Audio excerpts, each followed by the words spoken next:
जय हिंद साथियों, tricky academy में आपका स्वागत है। मैं पूजा चौहान ट्रिकी एकेडमी में आपका स्वागत करती हूँ। जैसा कि मैं आपको पढ़ा रही थी साइंस सब्जेक्ट यानी कि विज्ञान पढ़ा रही थी एमपी पुलिस के लिए। कैसे हैं पहले तो आप ये बताइए, आप सब कैसे हैं? सब अच्छे हैं, खैरियत है, सब ठीक ठाक? चलिए शुरुआत करते हैं हम विज्ञान के बारे में। ठीक है, विज्ञान पढ़ाने वाली थी मैं आप लोगों को, और विज्ञान की शुरुआत करने के लिए मैंने मिक्स्ड क्वेश्चन डाले थे आपको। कुछ दिनों तक 50-50 क्वेश्चंस डाले गए थे हमारी साइट पर। उसके बाद में मैंने आपको बताया था कि अब हम शुरू करने वाले हैं टॉपिक वाइज, जैसे कि बायोलॉजी यानी कि जीव विज्ञान पहले पढ़ाया जाएगा, फिर रसायन शास्त्र और फिर भौतिक विज्ञान पढ़ाया जाएगा। तो हम लेकर आए थे विज्ञान, जीव विज्ञान के कुछ क्वेश्चंस लेकर आए थे और 50 क्वेश्चंस हमने कवर भी कर लिए थे। ठीक है, वैसे आज गुरु पूर्णिमा है और गुरु पूर्णिमा की आप सबको बहुत बहुत शुभकामनाएं हैं। तो अपनी तैयारी अपने गुरुओं के साथ बहुत अच्छे से कीजिए, आप बहुत अच्छे से मजबूत कीजिए अपनी तैयारी को और लगे रहें अपनी सफलता प्राप्त करने के लिए। ठीक है, सभी को एमपी पुलिस के लिए बहुत बहुत शुभकामनाएं, ताकि आप और अच्छे से तैयारी कर सके। तो शुरुआत करते हैं हम क्वेश्चनों की। पहला जो क्वेश्चन है, एंजाइम मूलतः प्राप्त होता है, मूलतः होते हैं, क्या होते हैं एंजाइम? तो देखिए, कार्बोहाइड्रेट होते हैं, वसा होते हैं, प्रोटीन होते हैं या विटामिन होते हैं। तो एंजाइम जो होते हैं हमारे भोजन के पाचन में सहायक होते हैं। एंजाइम और जूस, जितने भी टाइप के जूसेस होते हैं, एंजाइम्स होते हैं, वो हमारे भोजन को पचाने में सहायता करते हैं। ठीक है, तो एंजाइम में मूलतः क्या होता है? जनरली एंजाइम में होता है प्रोटीन। ठीक है, क्या होता है? प्रोटीन होता है।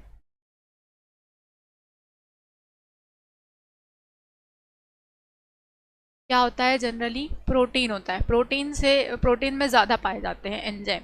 नेक्स्ट क्वेश्चन है, हार्मोन शरीर में एक स्थान से दूसरे स्थान पर कैसे जाते हैं? तंत्रिकाओं के द्वारा। देखो, तंत्रिकाएं जो होती है हमारे शरीर की कोशिकाएं होती है, जो हमारे पूरे शरीर में जाल की तरह फैली होती है। तो तंत्रिका कोशिका तो इसका सही आंसर नहीं होगा। लाल रक्त कोशिकाओं द्वारा, श्वेत रक्त कोशिकाओं द्वारा या फिर प्लाज्मा द्वारा। बाकी की जो ये तीन चीजें हैं ये हमारे रक्त में ही पाई जाती है। तो जो सही आंसर होता है वो क्या आएगा आपका? लाल रक्त कोशिकाएं, क्योंकि हमारे शरीर में जो हमारा ब्लड होता है वही सर्कुलेट होता रहता है, परिसंचरित होता रहता है, और उसी रक्त में आपकी सारी की सारी चीज़ें इंक्लूड रहती है। जैसे कि आपका ग्लूकोज हो गया, सभी प्रकार के हार्मोन्स हो गए, सभी प्रकार के एंजाइम्स हो गए, ये सब किस में इंक्लूड रहता है? तो ये आपकी लाल रक्त कोशिकाओं में घुला हुआ रहता है। इसीलिए आंसर क्या आएगा? लाल रक्त कोशिकाएं। बाकी श्वेत रक्त कोशिका और प्लाज्मा भी किस में पाया जाता है? इन्हीं में पाया जाता है, मतलब आपके ब्लड में ही होता है। तो मेन जो रहता है, सबसे ज़्यादा जो मात्रा होती है वो किसकी होती है? लाल रक्त कोशिकाओं की। इसीलिए जो सही आंसर आएगा वो क्या है? Option B. ठीक है, अगला प्रश्न देखते हैं हम। मूत्र का निर्माण होता है। अब मूत्र का निर्माण कहाँ होता है? मूत्र यानी कि यूरिन। यूरिन कहाँ पर जनरेट होता है? यकृत में यानी कि लीवर में, प्लीहा यानी कि स्प्लीन में, वृक्क यानी कि किडनी में, या फिर फेफड़े लंग्स में। जो सही आंसर आएगा वो क्या आएगा? ऑप्शन सी, वृक्क में। वृक्क जिसको क्या कहा जाता है? किडनी भी कहा जाता है। किडनी में ही क्या पाया जाता है? मूत्र बनता है, क्योंकि किडनी में ही मूत्र को छानने की प्रक्रिया, या आप ऐसा बोल सकते हैं कि रक्त को छानने की जो प्रक्रिया होता है, रक्त का शुद्धिकरण जो होता है वो कहाँ पर होता है? किडनी में ही होता है। वृक्क, किडनी, या इसी को कहा जाता है गुर्दा।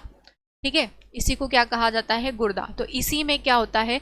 रक्त को छाना जाता है, रक्त को शुद्ध किया जाता है। अब रक्त को शुद्ध कैसे करेंगे? तो इसमें एक छलनी जैसा लगा होता है जो रक्त को अलग छान देता है, ग्लूकोज को अलग छान देता है, मूत्र को अलग छान देता है, और साथ में पानी को अलग छान देता है, और साथ में जो भी क्रिएटिनाइन वगैरह होते हैं और भी अपशिष्ट पदार्थ होते हैं उनको भी अलग छान कर इकट्ठा कर देता है। और बचता लास्ट में क्या है? कलेक्टिव डक्ट में क्या इकट्ठा हो जाता है? आपका यूरिन। तो ये सब छानने का काम किसका होता है?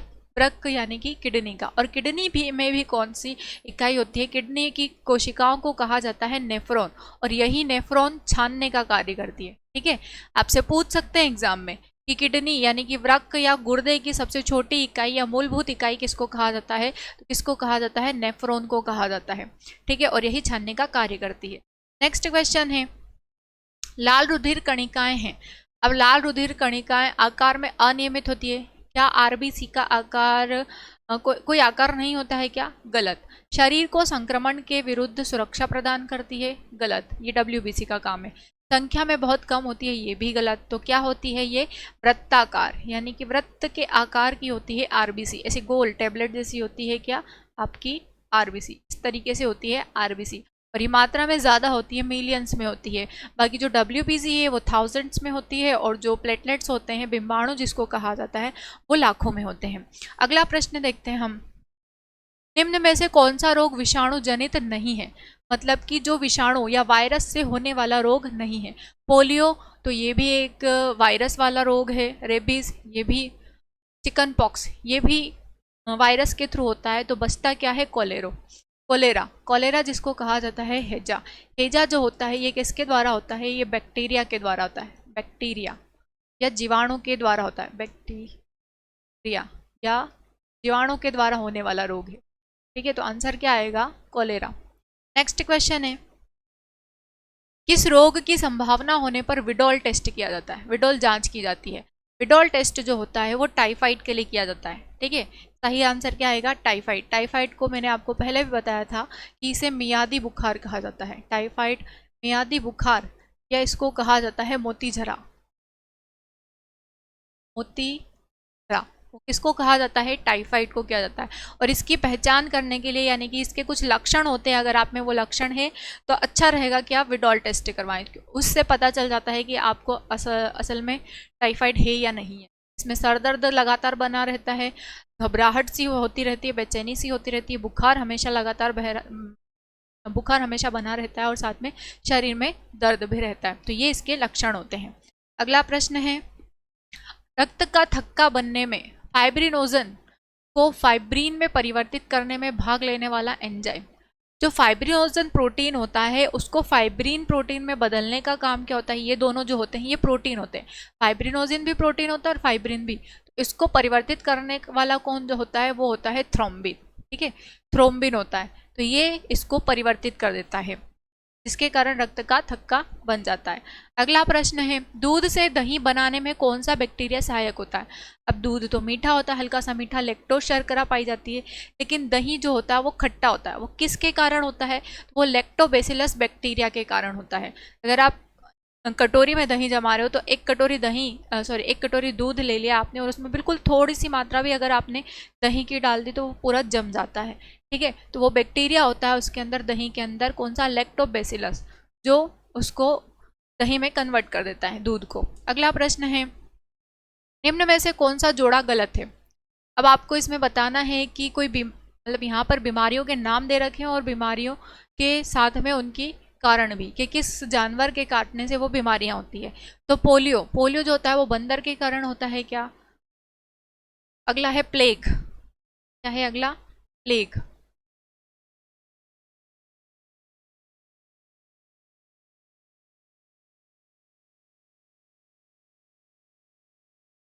अगला है आपका प्लेग। क्या प्लेग चूहे के काटने से होता है? जी हाँ, रेबीज कुत्ते के काटने से होता है, और टेपवॉर्म सुअर के काटने से। तो सही आंसर क्या आएगा? पोलियो बंदर। ठीक है, यह जोड़ा जो है वो गलत है। जरूरी नहीं कि पोलियो बंदर के कारण होता है। पोलियो जो होता है एक वायरस के कारण होता है, वो वायरस कहीं से भी आ सकता है, और ये क्या करता है? बच्चे के केंद्रीय तंत्रिका तंत्र को सर्वाधिक प्रभावित करता है।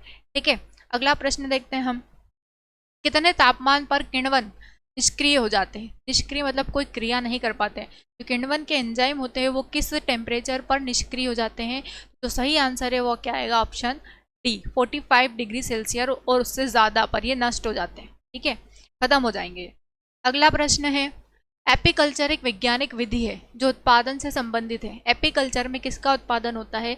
एपीकल्चर में शहद का उत्पादन होता है। ठीक है, किसका उत्पादन होता है? शहद का उत्पादन होता है। अगला प्रश्न है, और सेरीकल्चर एक विधि है जो रेशम कीट या रेशम पालन से संबंधित है। अगला है, विज्ञान का क्षेत्र जो मानव एवं यंत्र के मध्य स्वचलन एवं संचार का अध्ययन करता है। विज्ञान का क्षेत्र जो मानव एवं यंत्र के मध्य स्वचलन एवं संचार का अध्ययन करता है, क्या कहलाता है? विज्ञान का क्षेत्र जो मानव एवं यंत्र के मध्य स्वचलन एवं संचार का अध्ययन करता है, वो कहलाता है साइबरनेटिक्स। ठीक है, नेक्स्ट क्वेश्चन है, निम्न में से कौन सा या किसी ऐसे पौधे का उदाहरण है जो बीज तो लाते हैं पर फल नहीं देते हैं? बीज लगते हैं लेकिन फल नहीं देते, कौन सा पौधा है? कपास का पौधा, पीपल का पौधा, या फिर यूकेलिप्टस का, या चीड़ का? तो देखिए कपास में आपने देखे होंगे फूल खिलते हैं, उसके अंदर आसपास रुई रहती है और बीज में उसके बीज होते हैं। तो क्या बीज आ रहे हैं उसमें लेकिन फल नहीं आ रहा है, तो वो क्या आंसर आएगा? ऑप्शन ए, कपास का पौधा। अगला प्रश्न है, किसने ज्ञात किया था कि पौधों में जीव होता है? सीवी रमन, जेसी बोस, अल्बर्ट आइंस्टीन, या हरगोविंद खुराना? किसने ज्ञात किया था कि पौधों में भी जीवन होता है? वो कौन है? जेसी बोस। जेसी बोस ने ही पता लगाया था कि पौधे जो होते हैं वो सजीव होते हैं। ठीक है, ऑप्शन बी। नेक्स्ट क्वेश्चन है, आरएच फैक्टर के खोजकर्ता। आरएच फैक्टर रक्त से संबंधित होता है, ब्लड ग्रुप में पॉजिटिव नेगेटिव को जो शो करता है वो क्या कहलाता है? RH factor. जैसे किसी का ब्लड ग्रुप हो गया ए पॉजिटिव, किसी का हो ए नेगेटिव, किसी का हो गया B positive B negative, A B positive A B negative, तो जो पॉजिटिव नेगेटिव है वो कौन दर्शाता है? वो आरएच फैक्टर ही दर्शाता है। और आरएच फैक्टर की खोज जो की थी वो किसने की थी? Karl Landsteiner and Wiener ने की थी। ऑप्शन ए इसका सही रहेगा। क्या बताया था इन्होंने? इन्होंने ब्लड की एक ड्रॉप ली थी और इस ड्रॉप पर इन्होंने कुछ मॉलिक्यूल्स देखे थे। ठीक है, ब्लड की एक ड्रॉप ली इन्होंने और ड्रॉप में देखा कि यहाँ पर इसमें ऐसा काला सा धब्बा लगा हुआ है। जिसमें काला सा धब्बा लगा हुआ था, मैं थोड़ा बड़ा बना देती हूँ तो आपको अच्छे से समझ आएगा। ये इन्होंने क्या किया, एक ब्लड की ड्रॉप ले ली, इतनी बड़ी ड्रॉप ले ली। मैं आपको दिखाने के लिए इतनी बड़ी बना रही हूँ, पर इस ड्रॉप को उन्होंने माइक्रोस्कोप के ऊपर रखा था, इसीलिए वो बड़ी दिखाई दी थी। उसके बाद इन्होंने देखा कि इस ड्रॉप के ऊपर कहीं कहीं पर काला है, सा धब्बा सा बना हुआ है। तो ये जो धब्बा बना हुआ था, इन्होंने इसको नाम दे दिया डी मॉलिक्यूल। क्या नाम दे दिया? D molecule. और जिसके ऊपर ये धब्बा था तो उसके ऊपर चार्ज बन गया पॉजिटिव, और जिसके ऊपर धब्बा नहीं था उसके ऊपर चार्ज बन गया नेगेटिव। ठीक है, ये कोई धब्बा नहीं है इसके ऊपर, तो इसके ऊपर जो चार्ज बन गया वो कैसा हो गया? नेगेटिव। तो इसी से पता चलता है कि ब्लड ग्रुप में अगर धब्बा है ये काला सा, वो क्या दिखा देता है? पॉजिटिव चार्ज रहेगा। जैसे कि यहाँ पर एंटीजन की यहाँ पर ए लिखा हुआ है, ठीक है, और एंटीबॉडी बी है, तो एंटीजन जो होगा वही आपका ब्लड ग्रुप होगा। ए लिखा है यानी कि ई पॉजिटिव है, यहाँ कुछ नहीं है तो ए नेगेटिव हो गया। इस तरीके से पॉजिटिव नेगेटिव के बारे में किसने बताया था? Karl Landsteiner and Wiener ने बताया था। तो आरएच फैक्टर के खोजकर्ता कौन हो गए? Karl Landsteiner and Wiener. अगला प्रश्न देखते हैं हम, बिल्ली दिन में क्यों सोती है? स्वभाववश, पुतली बड़ी होने के कारण, दिन में नींद आने से, या इनमें से कोई नहीं? बिल्ली दिन में सोती क्यों है और रात में रोती क्यों है? बताइए। बिल्ली रात में रोती है और दिन में सोती है, क्यों सोती है? क्योंकि पुतली बड़ी होने से क्या होता है इसकी? पुतली क्या होती है इसकी? बड़ी होती है। ऑप्शन बी इसका सही आंसर है। नेक्स्ट क्वेश्चन है, सर्वाधिक विकसित बुद्धि वाला जलीय प्राणी कौन सा है? शार्क है, व्हेल है, उड़नमीन है, या अश्वमीन? सर्वाधिक बुद्धि वाला स्तनधारी जीव कौन सा है? जलीय स्तनधारी, वो कौन सा है? वो है व्हेल।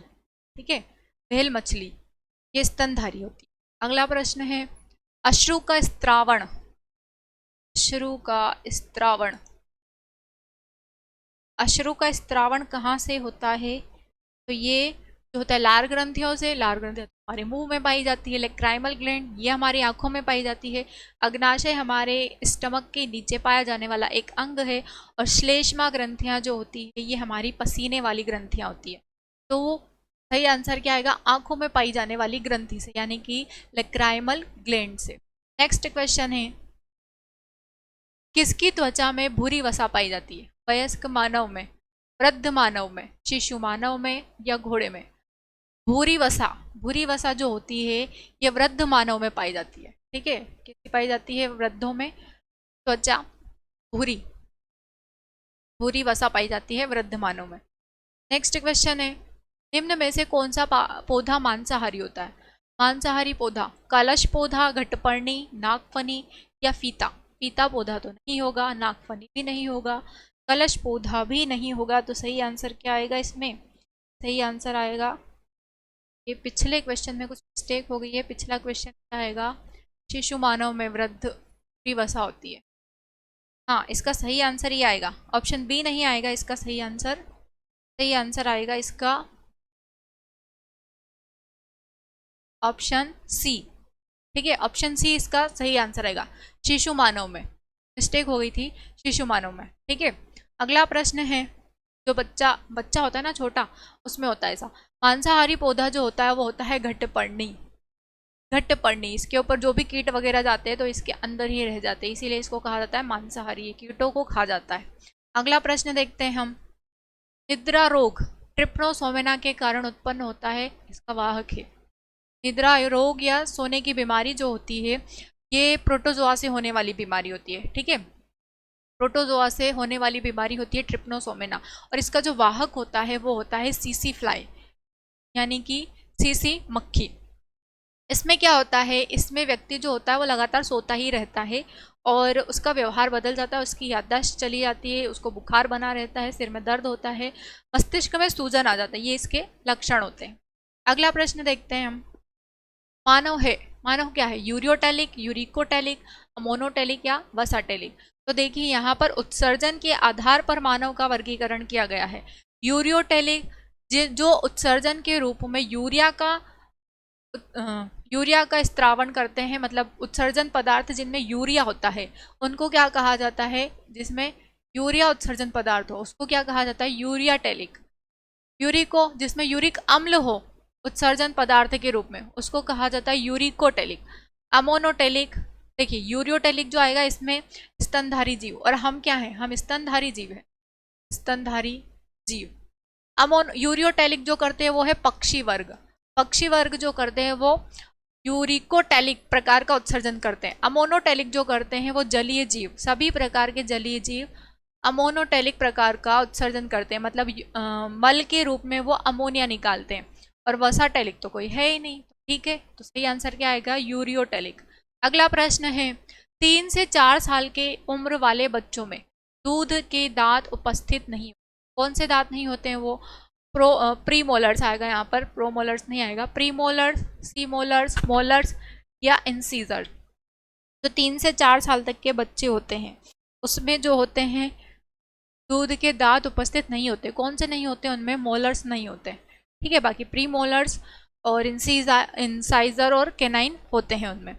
अगला प्रश्न है, इंसाइजर जो सामने वाले दांत होते हैं ना, सामने के जो बच्चों के पहले दांत आते हैं वो उनको इंसाइजर कहते हैं। ठीक है, इंसाइजर या जिनको हिंदी में कहा जाता है कृंतक। ठीक है, उसके बाद में जो प्री मोलर होते हैं वो इधर साइड साइड के होते हैं और मोलर उसी के पास में होते हैं, तो मोलर नहीं पाए जाते हैं, बाकी प्री मोलर पाए जाते हैं। इंसीजर के जस्ट पास में प्री मोलर्स होते हैं तो वो आ जाते हैं, लेकिन मोलर्स नहीं आ पाते हैं उनमें। चवर्णक कहा जाता है उनको, और अग्र चवर्णक, अग्र चवर्णक मतलब थोड़ा आगे वाले, और चवर्णक मतलब यहीं पर।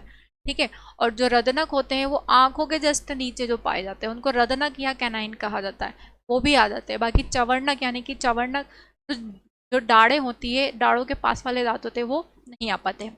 शरीर में नमक व जल के अनुपात के नियम को क्या कहते हैं, एक्सेफ्रेशन, ऑस्मोरेगुलेशन, सेलिनाइजेशन या इम्बिबिशन।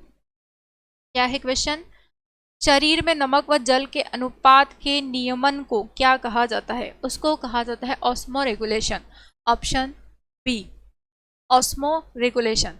नेक्स्ट क्वेश्चन है, रेगुलेट करता है ये, ठीक है, इसीलिए ऑस्मो रेगुलेशन कहा जाता है। हमारी जीभ का वह भाग जो मीठा स्वाद बताता है, पार्श्व भाग, अग्र भाग, पश्च भाग या मध्य भाग। मीठा, सबसे आगे वाला हिस्सा जो होता है वो स्वीट यानी कि मीठा होता है, तो कौन सा आएगा इसका सही आंसर, इसका आएगा अग्रभाग। देखिए ये जीभ है आपकी,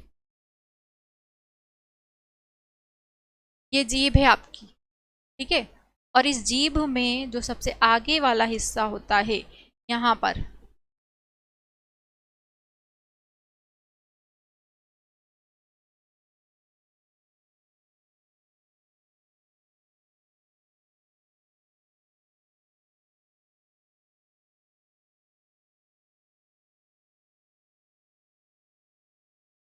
ये जीभ है आपकी, और इसमें सबसे आगे वाला जो हिस्सा होता है इसे डॉट डॉट, ये जो होता है ये होता है स्वीट यानी कि मीठा।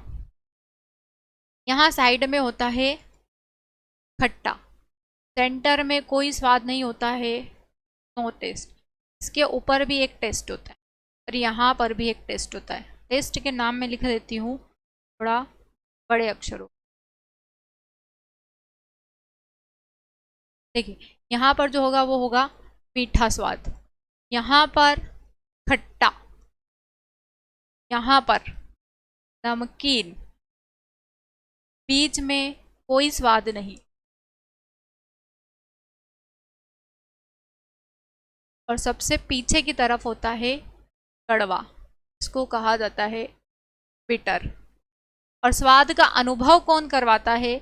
स्वाद का अनुभव करवाने वाली स्वाद कलिकाएं पाई जाती है। आपकी जीभ के ऊपर दानेदार जो आकृति पाई जाती है उसको स्वाद कलिकाएं कहते हैं, और वही स्वाद कलिकाओं से आपको स्वाद का अनुभव होता है। तो यहाँ पर सबसे आगे की तरफ अग्रभाग में मीठा स्वाद होता है, आइट साइड में खट्टा। जब हम कुछ खट्टी चीजें खाते तो करते ना इस तरीके से, वो खट्टापन होता है।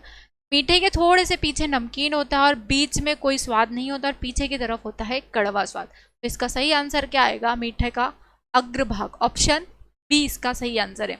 अगला प्रश्न देखते हैं हम, बिना शल्क वाली मछली कौन सी है?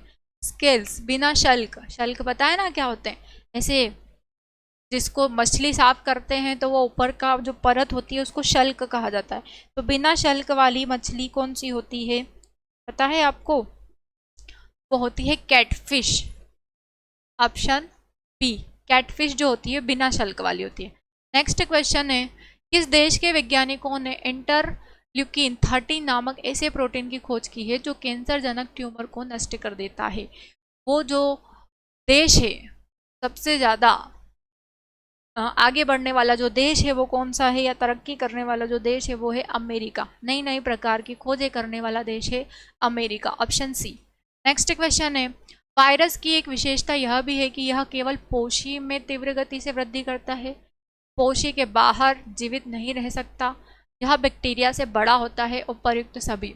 वायरस जो होते हैं ये सजीव और निर्जीव के बीच की कड़ी होती है, ठीक है। और जब इन्हें कोई होस्ट सेल यानी कि कोई पोषी कोशिका मिल जाती है तो ये बहुत ज़्यादा मल्टीप्लिकेशन करते रहते हैं, अपनी बहुत सारी कॉपियाँ बनाते रहते हैं। जैसे एक वायरस था, एक से मल्टीप्लाई होकर 2, 2 से 4, 4 से 8, 8 से 16, इस तरीके से ये बढ़ते जाते हैं। तो इसमें क्या आएगा? ऑप्शन ए सही आंसर आएगा। यह केवल पोषी में तीव्र गति से वृद्धि करते हैं। जब इनको होस्ट सेल मिल जाती है तो ये बढ़ते जाते हैं, फिर ये रुकते ही नहीं है, ठीक है। नेक्स्ट क्वेश्चन है, निम्न में से कौन आधा जंतु व आधा वनस्पति है? तनद्यु, युगलीना, कवक या शैवाल। कवक जो होते हैं ये पादप में भी आते हैं और अलग से भी होते हैं। शैवाल जो हैं पादप में भी आते हैं, और पहले कवक और शैवाल को जंतुओं में ही रखा गया था, लेकिन अब इन्हें पादप में रखा जाने लगा है। तो इसका सही आंसर क्या आएगा? युगलीना, ऑप्शन बी इसका सही है। नेक्स्ट क्वेश्चन है, पानी में तैरने वाले जीव क्या कहलाते हैं? पानी में तैरने वाले, अब तैर रहे हैं तो तरणक ही कहलाएंगे। नेक्टोन, तरणक को कहा जाता है तैरने वाला। अगला प्रश्न है, एक सामान्य मनुष्य कितनी देर में एक बार पलक झपका लेता है? एक बार पलक झपका लेता है एक सामान्य मनुष्य। अगर आप किसी से इस तरीके से देख रहे हो तो लगातार कितनी देर तक रुक सकते हो तो देखने के लिए, ठीक है। सही आंसर आएगा, मतलब रोक सकते हो अपने पलकों को 6 सेकंड के लिए, इससे ज़्यादा नहीं हो सकता। नेक्स्ट क्वेश्चन है, कौवा और कबूतर किस प्रकार के जंतु हैं? गर्म रक्त वाले, ठंडे रक्त वाले, कम रक्त वाले या अधिक रक्त वाले? तो देखिए कौवा और कबूतर के रक्त से तो पोलियो से ग्रसित व्यक्तियों की मालिश की जाती है, तो क्योंकि इसकी तासीर कैसी होती है? इसकी तासीर होती है बहुत गर्म रक्त वाले होते हैं कौवा और कबूतर। और हम कैसे, हम भी गर्म खून वाले हैं। कहा जाता है ना, जब उम्र आ जाती है, ऐसी किशोरावस्था वाली उम्र आ जाती है, 13 से लेकर 18 वर्ष की उम्र आ जाती है व्यक्ति में, तो कहा जाता है अरे इसका तो बहुत गर्म खून है, जिसको बहुत जल्दी गुस्सा आ जाता है, अरे ये तो बहुत गुस्सैल है, ये तो बहुत गर्म खून वाला है। तो हम क्या है? हम गर्म खून वाले ही होते हैं। बाकी जलीय जीव जितने भी प्रकार के होते हैं सब ठंडे रक्त वाले होते हैं। कौवा और कबूतर गर्म रक्त वाले। अगला प्रश्न है, गर्भाशय में मानव भ्रूण एक गर्भ में तैरता है, इसे क्या कहते हैं? अमनियोटिक द्रव, कोरियोनिक, प्लेसेंटल द्रव, या इनमें से कोई नहीं? प्लेसेंटा में रहता है ये, तो क्या आएगा इसका सही आंसर? अमनिएटिक द्रव, एमनिएटिक द्रव आएगा।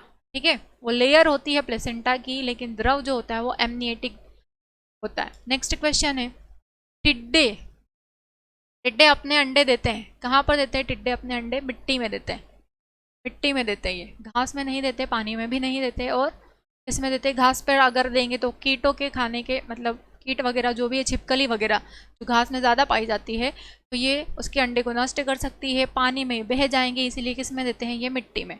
नेक्स्ट क्वेश्चन है, मनुष्य के हृदय को एक बार धड़कने में कितना समय लगता है? मतलब आपसे पूछा गया 1 कार्डियक साइकिल में कितना समय लगता है, तो वो समय लगता है 0.8 सेकेंड का। एक हार्ट बीट, या आपका जो हृदय है एक बार धड़कता है लब तब, तो उसमें जो समय लगता है वो 0.8 सेकेंड का लगता है। ठीक है, आपका हार्ट होता है इस तरीके से, मुट्ठी के आकार का आपका हार्ट होता है, इसमें इस तरीके से होता है, तो इधर जो समय लगता है वो होता है 0.5 सेकेंड, और इधर जो समय लगता है 0.3 सेकेंड, तो पूरा समय हो गया पूरा 0.8 सेकेंड का। ठीक है, तो 0.8, अगर आपसे पूछे 1 कार्डियक साइकिल, 1 कार्डियक साइकिल, तो भी आप कितना बताओगे? 0.8 सेकेंड। और एक कार्डियक साइकिल यानी कि एक हृदय चक्र में कितना समय लगता है? तो 0.8 सेकेंड ही लगता है, इसी को कहा जाता है 1 कार्डियक साइकिल। नेक्स्ट क्वेश्चन है, किसी भी रोगी को डॉक्टर द्वारा नींबू वंश के फल, अमरूद, टमाटर, मतलब खट्टे फल 2 महीने की अवधि के लिए नियमित रूप से सेवन करने की सलाह दी जाती है। क्या आप बता सकते हैं कि रोगी को किस बीमारी से ग्रसित है? मसूड़ों का सांजीय होना, या सूजना व आसानी से रक्त निकलना, दृष्टि का कम होना, नेत्र व जीवा में सूखापन व जलन, हड्डियों में दर्द व रीढ़ की हड्डी का झुकना, या फिर उपरोक्त सभी? तो देखिए, विटामिन सी जो होता है, इससे जो रोग होता है, इसकी कमी से जो रोग होता है वो होता है स्कर्वी, और स्कर्वी संबंधित है आपके मसूड़ों से। तो मसूड़ों का सांजी होना या सूजना या आसानी से रक्त निकलना, विटामिन सी की कमी हो रही है, इसलिए सही आंसर क्या आएगा आपका? Vitamin A. ठीक है, नेक्स्ट क्वेश्चन है, मानव एक कशेरुकी जरायुज स्तनी तथा प्राइमेट प्राणी है, इसकी खोज किस वैज्ञानिक ने की थी? लैंगर हैंस, प्यूरिन कॉलगेट, विलियम हार्वे, या वेटिंग? किसने की थी इसकी खोज? इसकी खोज की थी विलियम हार्वे ने, William Harvey, option C. Next question है, शरीर की बाहरी बनावट के अनुसार कितने भागों में बांटा गया है? अब शरीर की बाहर वाला जो हिस्सा होता है हमारे शरीर का, उसके आधार पर शरीर को 7 भागों में बांटा गया है। कहा जाता है एक भौतिक बनावट के आधार पर, एक सूक्ष्म बनावट के आधार पर, एक ब्रह्म बनावट के आधार पर, और अंतिम जो होता है मृत्यु वाला शरीर जो होता है वो, और एक होता है, क्या बोल सकते, इस तरीके से 7 भागों में बांटा गया। इसका सही आंसर क्या आएगा? ऑप्शन 7। ठीक है, 7। नेक्स्ट क्वेश्चन है, जंतु विज्ञान का पिता किसे कहा जाता है? जंतु विज्ञान का जनक, सिंपल सा क्वेश्चन है, अरस्तु को कहा जाता है। अरस्तु को क्या कहा जाता है? जंतु विज्ञान का जनक, क्योंकि इन्होंने एक पुस्तक लिखी थी, पुस्तक का नाम था द एनिमेलिया, द स्टोरी का ऑफ एनिमेलिया, और इस पुस्तक में इन्होंने लगभग 1000 जंतुओं के वैज्ञानिक नाम दिए थे, इसीलिए इनको कहा जाता है जनक। ठीक है, नेक्स्ट क्वेश्चन है, ह्यूमन जीनोम परियोजना के अनुसार मानव की सर्वप्रथम उत्पत्ति कहाँ से हुई है? अफ्रीका, ऑस्ट्रेलिया, एशिया, या यूरोप? अफ्रीका से हुई है, सबसे पहले अफ्रीका में देखे गए थे। पहले हम आदि मानव थे ना, आदि मानव से हम धीरे धीरे समझदार इंसान बनने लगे, होमोजीनियस, क्या कहता है, होमोस्पियंस बनने लगे, तो उसकी खोज कहाँ से हुई थी? अफ्रीका के जंगलों से। नेक्स्ट क्वेश्चन, थैलीसीमिया एक आनुवांशिक बीमारी है,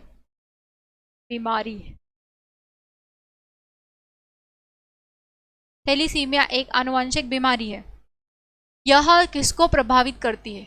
रक्त को, किडनी को, फेफड़े को, या हृदय को? थैलीसीमिया एक बीमारी है, किसको प्रभावित करती है? ये सबसे ज़्यादा ये करती है रक्त को, कि रक्त में ही होता है क्या? थैलीसीमिया से ग्रसित बच्चों का जो जीवन का आरबीसी का जो जीवन काल होता है 50 से 60 दिन होता है, ठीक है। 50 से 60 दिन में आरबीसी नष्ट हो जाती है। वैसे आरबीसी का जीवन काल होता है 80 से 120 दिन, पर थैलीसीमिया रोग से ग्रसित लोगों में आरबीसी का जीवन काल कम होता है 50 से 60 दिन, इसीलिए प्रभावित किसको करती है, आरबीसी को। नेक्स्ट क्वेश्चन है, मानव भ्रूण का हृदय कब स्पंदन करने लगता है? अपने परिवर्धन के प्रथम सप्ताह में, अपने परिवर्धन के तृतीय सप्ताह में। भ्रूण का परीक्षण करने के लिए, ठीक है, हार्टबीट का पता लगाने के लिए कितने समय का, तब मानव भ्रूण को का हृदय कब स्पंदन करने लगता है? अपने परिवर्तन के चतुर्थ सप्ताह में। मतलब जो भी इंक्रीमेंट उसमें जो भी परिवर्तन होता है उस परिवर्तन के चतुर्थ सप्ताह में। पहले क्या बनता है, जायगोट, जायगोट के बाद ही क्या बनेगा, भ्रूण। तो लगभग 4 सप्ताह में बच्चे में हार्ट बीट बनना शुरू हो जाती है, चौथे सप्ताह से, ठीक है। तो ऑप्शन सी इसका सही आंसर आएगा। नेक्स्ट क्वेश्चन है, सांप और छिपकली किस प्रकार के जंतु हैं? गर्म रक्त वाले, ठंडे रक्त वाले, दोनों, या इनमें से कोई नहीं? वैसे तो ये सरीसृप होते हैं, रेप्टाइल्स होते हैं, पर इनका रक्त कैसा होता है, इनका जो रक्त होता है ठंडा होता है, ठंडे रक्त वाले होते हैं ये। ऑप्शन बी इसका सही आंसर। नेक्स्ट क्वेश्चन है, 1 ग्राम वसा देती है, 1 ग्राम वसा कितनी ऊर्जा देती है आपको? 9 किलो कैलोरी ऊर्जा, ठीक है। कार्बोहाइड्रेट सभी को पता होगा, 1 ग्राम कार्बोहाइड्रेट, 1 ग्राम कार्बोहाइड्रेट बराबर होता है 4.3 कैलोरी, 4.1 है, 4.1 कैलोरी, ठीक है। 1 ग्राम प्रोटीन, 1 ग्राम प्रोटीन बराबर होता है 4.2 कैलोरी, 4.2 या 4.3 कैलोरी। और 1 ग्राम फैट, ये सब ग्राम में ही है, 1 ग्राम फैट बराबर होता है, आपको ऑप्शन में 9 ही दे रखा है पर्टिकुलर, तो वो ऑप्शन के हिसाब से रहेगा, वैसे तो 9.2 या 9.3 कैलोरी होता है, ठीक है। तो आंसर क्या आएगा, 9 किलो कैलोरी। नेक्स्ट क्वेश्चन है, दौड़ लगाते समय मनुष्य का रक्तचाप यानी कि ब्लड प्रेशर बढ़ जाता है, घट जाता है, ऊपर नीचे रहता है, या एक समान रहता है? तो देखिए, जब दौड़ लगाते हैं तो ब्लड प्रेशर कम ज़्यादा होता रहता है, कैसा होता है, कम ज़्यादा होता रहता है, ऊपर नीचे होता रहता है। नेक्स्ट क्वेश्चन है, ऑप्थोल्मिक संबंधित है, ऑप्थोल्मिक संबंधित है किससे? नाक से, मुंह से, आंख से, या जीभ से? ऑप्थोल्मिक जो है, ऑप्थ का मतलब क्या है, आंखों का, ठीक है। तो सही आंसर क्या आएगा, आंख आएगा इसका। नेक्स्ट क्वेश्चन देखते हैं हम, वर्ण उल्लू है दिनचर, रात्रिचर, संध्याचर, या सभी प्रकार का? वर्ण उल्लू, वर्ण उल्लू किस प्रकार का होता है, रात्रिचर, जो रात्रि में चरता रहता है, मतलब रात्रि में वो घूमता फिरता रहता है, उसको क्या कहा जाता है, वर्ण उल्लू। नेक्स्ट क्वेश्चन है, सबसे छोटा जीवित प्राणी कौन सा है? प्रोटोजोआ, विषाणु, या जीवाणु, या माइक्रोप्लाज्मा? इसका सही आंसर आएगा माइक्रोप्लाज्मा। माइक्रोप्लाज्मा भी क्या है, एक जीवाणु ही है, और सबसे पहले खोजा गया जीवाणु है, सबसे पहले खोजा गया कौन सा है, माइकोप्लाज्मा। किसने की थी इसकी खोज? खोज करता है Antony von Leeuwenhoek, Antony von Leeuwenhoek, इन्होंने सबसे पहले जीवाणु की खोज की थी। जीवाणु भी कौन सा खोजा था, माइकोप्लाज्मा, और इसी जीवाणु की जीवित कोशिका थी। अगर आपसे पूछा जाए सबसे पहले जीवित कोशिका की खोज किसने की, वो भी किसने की है, एंटोनी वॉन ल्यूवेनहॉक ने। सबसे पहले जीवित कोशिका किसकी खोजी गई, माइकोप्लाज्मा की खोजी गई, ठीक है। और सबसे पहले खोजा गया जीवाणु भी कौन सा है, माइकोप्लाज्मा। नेक्स्ट क्वेश्चन है, सीखना या याद रखना संबंधित है, हाइपोथैलेमस से, सेरिब्रम से, सेरिबैलम से, या मेडुला से? हाइपोथैलेमस जो होता है आपके अग्र मस्तिष्क का भाग होता है, सेरिब्रम भी अग्र मस्तिष्क का होता है, सेरिबैलम जो होता है पश्चिम मस्तिष्क का भाग होता है, और मेडुला भी पश्चिम मस्तिष्क का ही भाग होता है। लेकिन आपकी जो सीखने की या याद रखने की जो क्षमता होती है वो किस में होती है, वो सेरिब्रम में होती है। सेरिब्रम में ही एक लोब पाई जाती है जिसको कहा जाता है हिपोकैम्पस। हिपोकैम्पस में ही सारी चीज़ें स्टोर्ड होती है, इसीलिए इसको कहा जाता है मस्तिष्क का हार्ड डिस्क। सही आंसर क्या आएगा इसका, सेरिब्रम। सबसे बड़ा उपभाग भी कौन सा होता है, सेरिब्रम ही होता है। प्रकाश को चाहने वाली मछली इनमें से कौन सी है, जिसमें सर्वाधिक प्रकाश पाया जाता है वो कौन सा, मतलब प्रकाश को ढूंढती रहती है, कौन है, टूना मछली। टूना मछली जो होती है प्रकाश को चाहने वाली मछली होती है। पिछली वीडियो में एक क्वेश्चन गलत हो गया था, उसके ऑप्शन ही गलत थे, तो उसको इस तरीके से बताया गया था कि मुर्गी जब अंडा देती है तो मुर्गी जब अंडा देती है तो अंडे से चूजा कितने दिनों में बाहर आता है, क्वेश्चन ये था। तो देखिए जब मुर्गी अंडा देती है तो मुर्गी अंडा भी कितने दिन में देती है, वो अंडा देती है कितने दिनों में, लगभग 18 दिन में वो अंडा दे देती है, ठीक है। मुर्गी अंडा कितने दिन में देती है, अंडा देती है 16 से 18 दिन में, 16 या 18 दिन, ऑप्शन पर डिपेंड करेगा, जो जैसा क्वेश्चन रहेगा। अंडा कब देती है, 16 या 18 दिन में। लेकिन अंडे से चूजा कब बाहर आता है, अंडे से चूजा बाहर आता है 21 दिनों में। 21 दिन में चूजा बाहर आ जाता है अंडे से, क्योंकि जो उसकी जो अंडे में पीले कलर की जो गोली पाई जाती है वो धीरे धीरे करके अपना रंग बदल देती है, लाल रंग में हो जाती है, और यही प्रोसेस चलते चलते वो एक शरीर धारण कर लेता है, ठीक है। जिस तरीके से माँ के गर्भ में बच्चा पहले भ्रूण अवस्था में रहता है, बिल्कुल छोटा सा रहता है, इस शेप में होता है, इस शेप में होता है, फिर धीरे धीरे करके वो अपना आकार ले लेता है, पूरा हाथ पैर वगैरह सिर वगैरह सब धड़ वगैरह सब अलग अलग तरीके से विकसित हो जाते हैं। उसी तरीके से अंडे से चूजा 21 दिन में बाहर आता है, मतलब 21 दिन में वो पूरा बन जाता है। तो ये इसकी अवधि होती है 21 दिन की। तो इसका सही आंसर आप कर लीजिएगा, जो भी हमारी वीडियो के साथ बने हुए हैं, कंटिन्यू लगातार हमारी वीडियो देख रहे हैं, तो आप प्लीज़ इस क्वेश्चन को सही कर लीजिएगा। इसमें थोड़ा मिस्टेक हो गया था, इसका सही आंसर क्या आएगा, इसका आंसर आएगा 21 दिन, ठीक है। सही आंसर ऑप्शन में नहीं दे रखा था 21 दिन, इसीलिए 7 दिन लगाया गया था, लेकिन आपका सही आंसर क्या आएगा, 21 दिन आएगा। तो आप उसको करेक्ट कर लीजिएगा, ठीक है। अगर आज आपको हमारे क्वेश्चंस अच्छे लगे और इसी तरीके के क्वेश्चंस और आपको चाहिए तो हमारी वीडियो को ज़्यादा से ज़्यादा लाइक करें, शेयर करें, सब्सक्राइब करें, ठीक है। जय हिंद, धन्यवाद साथियों।